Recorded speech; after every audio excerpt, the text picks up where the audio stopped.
ময়মনসিংহের ভালুকা উপজেলায় সংঘটিত চাঞ্চল্যকর দীপু হত্যা মামলার রহস্য উদ্ঘাটনে আরও এক ধাপ এগিয়েছে পুলিশ। এ ঘটনায় আরেক গুরুত্বপূর্ণ ব্যক্তি আসামি নিবির ইসলাম অনিককে গ্রেফতার করা হয়েছে।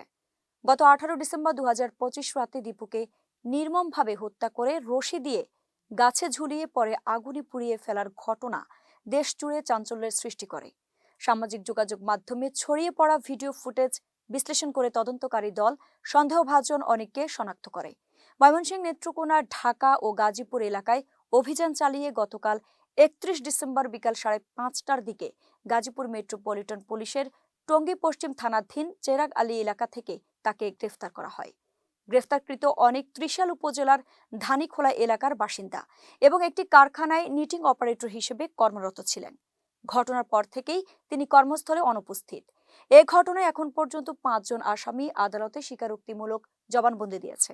অন্যান্য জড়িতদের গ্রেফতারে তদন্ত অব্যাহত রয়েছে বলে জানিয়েছে পুলিশ।